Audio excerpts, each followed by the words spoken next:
Dr. Night Echoes. Our family lives on a remote property near a thick mountain forest in Utah.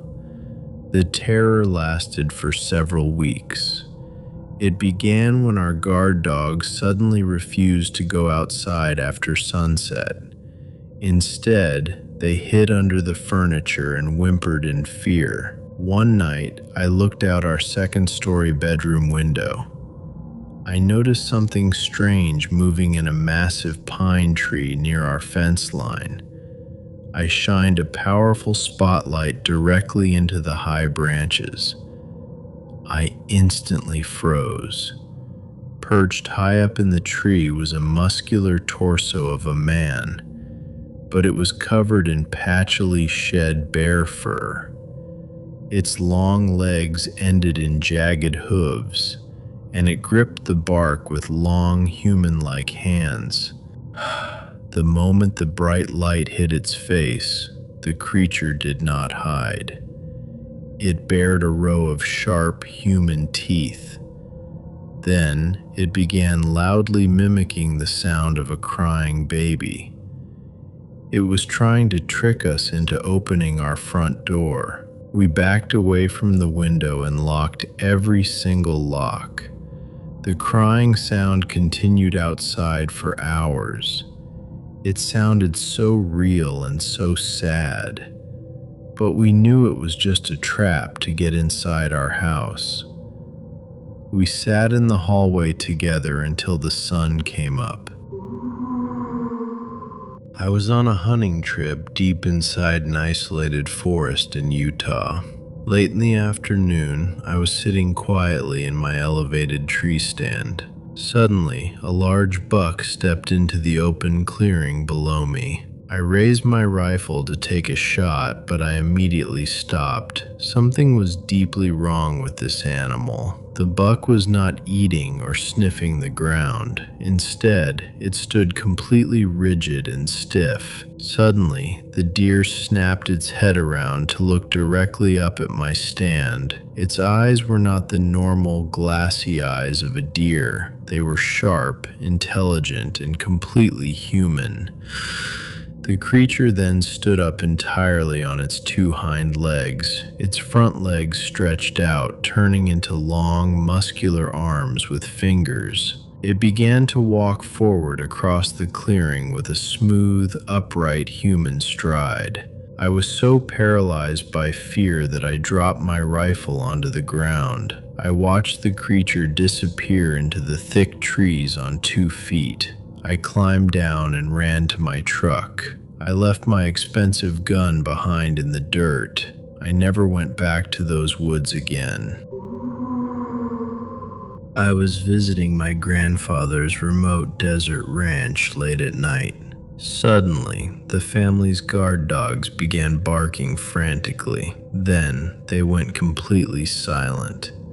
I walked to the front door and peered through the small window. Standing right on our porch was a large, black, wolf-like creature. It was sitting perfectly upright like a person. Its front paws were unnaturally long, closely resembling human hands with thick black claws. The most disturbing part was its face. The creature's jaw had shifted completely out of place to create a wide, ear-to-ear human smile. The smile was filled with flat, square human teeth. It stared directly through the window glass. It made a low, wet, clicking sound in its dark throat. I stood frozen in fear, unable to look away from its terrifying face. My grandfather approached the door holding a loaded rifle. Hearing his footsteps, the creature quickly stood up on its back legs. It sprinted into the dark desert with a strange, jerky stride. We stayed inside with the lights off until morning. My grandfather told me never to speak of it to anyone. I can still see those flat human teeth in my nightmares. This encounter changed how I view the desert at night. I always check the windows twice now. I will never forget that horrible human smile staring at me from the dark porch. I am a rancher in Wyoming. One night, I heard my livestock panicking in the lower pasture.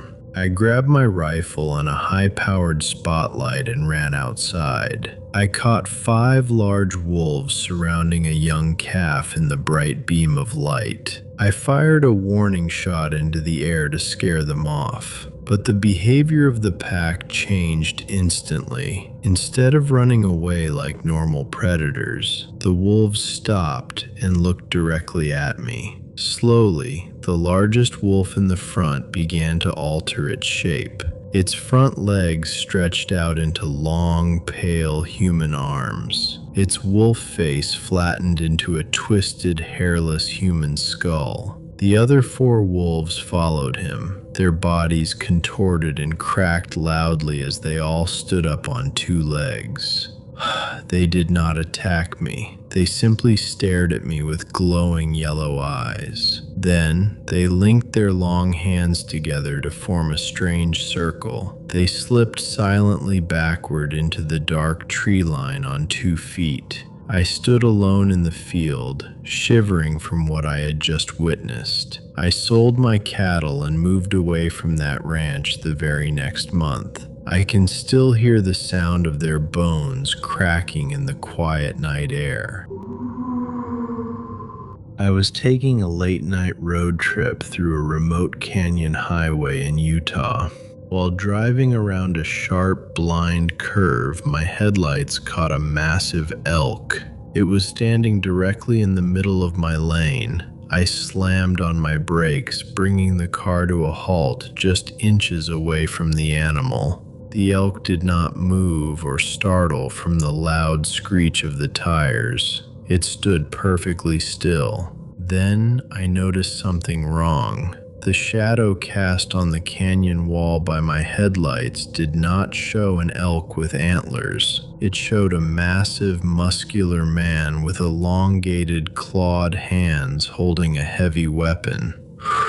I looked back at the actual animal in front of me. I watched its skin literally peel open along the spine. A pale, hairless humanoid crawled out from inside the elk's body. It looked directly into my windshield with an empty, hollow stare. Then, it sprinted up the steep canyon wall on all 4s at an impossible speed. I sat in my car, gasping for air, and drove away as fast as possible. I will never drive through that canyon alone at night again. The image of that creature crawling out of the animal stays with me forever. It was not a normal living thing.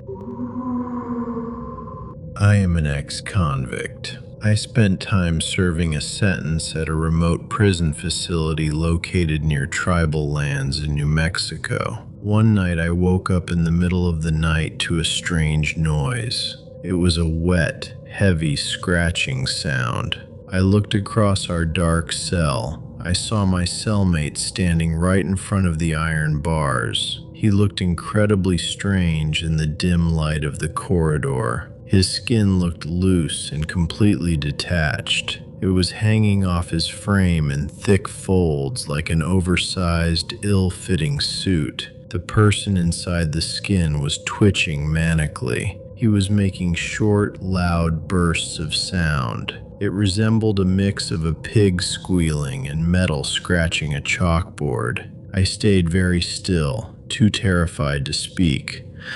I watched in horror as the entity slowly snaked its entire body through the narrow iron bars. That space was way too tight for any normal human torso to fit through, but its bones seemed to bend like liquid. It popped out into the hallway and sprinted down the concrete cell block with lightning speed. As it ran, it left behind a trail of foul-smelling grease on the floorboards. The guards came running a few minutes later because of the noise. They found the empty cell and the greasy trail, but my cellmate was never seen again. I told the guards I saw nothing. I knew they would never believe the truth. I still look at human skin and wonder if the person inside is actually real. We live on a quiet homestead in Montana. One evening, our horses began acting incredibly frantic. They were kicking violently at the wooden barn doors and refusing to settle down. I knew something was wrong. I walked out into the dark pasture with a heavy flashlight to investigate the disturbance. I shined the light across the grass. I spotted my favorite white mare standing near the edge of our property line. However, something looked entirely wrong with its stance. The animal was standing completely straight on its two hind legs. Its front legs were dangling limply in front of its chest like a dead weight. It looked like a puppet. I called out the horse's name to calm it down. The creature did not neigh like a normal horse. Instead, it unhinged its lower jaw to reveal a mouthful of sharp, pointed predator teeth. It opened its mouth wide and began making a terrifying sound. It sounded exactly like a screaming woman in deep pain. The horrific noise echoed through the quiet valley. Suddenly, it dropped down on all fours. It scrambled backward into the thick forest brush with a fluid, terrifying speed. No real horse could ever move like that. We checked the barn later, and our real white mare was safe inside, shivering in fear. The thing outside was something else. We built higher fences, but I always feel like something is watching our animals from the dark trees.